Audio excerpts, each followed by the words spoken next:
Dan yang ketiga, kita cerita sikit, Nabi SAW ni seorang anak yatim piatu. Kita kena sebut pada anak-anak kita. Yang ni menarik. Sebab apa?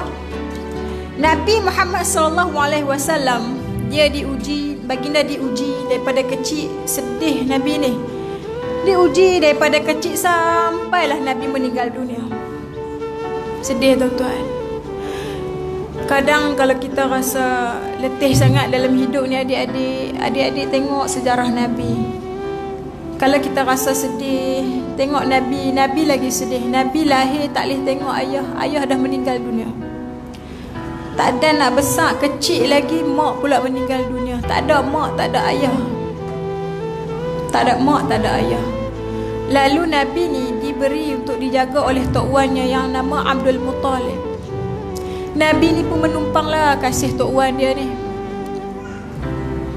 Anak yatim piatu, tak ada adik-beradik, lalu dijaga oleh tok wannya.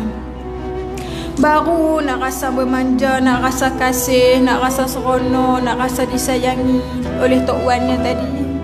Sebab tok wannya cukup sayang pada Nabi Muhammad SAW. Sebab ayah Nabi Muhammad ni anak yang cukup soleh. Kebanyakan anak yang soleh, mak tok-tok akan sayang cucu.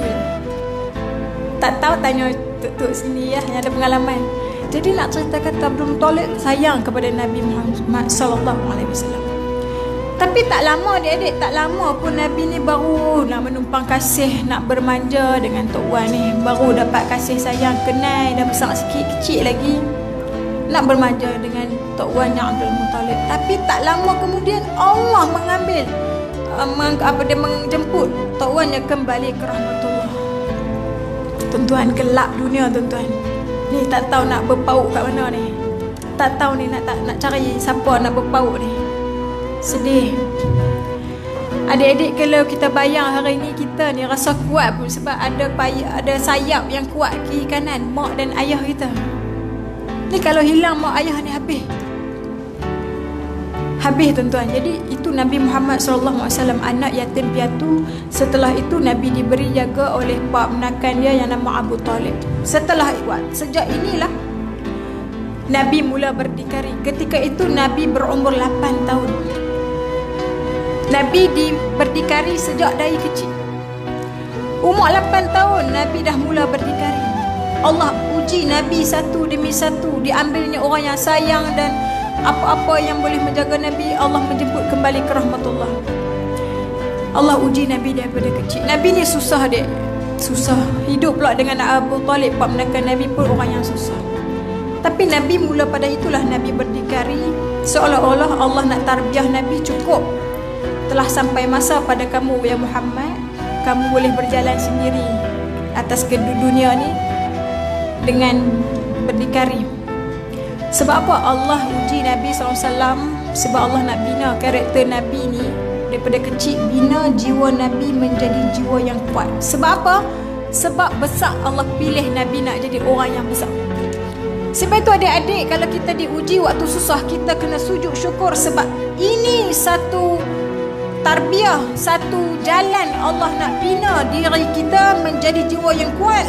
Suatu hari nanti Allah nak jadikan kita orang yang hebat. Sebab itu bila saya ceramah pada anak-anak, pada adik-adik, mereka menceritakan tentang kesusahan ketika muda, ketika belajar, ketika masih muda. Saya kata tahniah. Tahniah.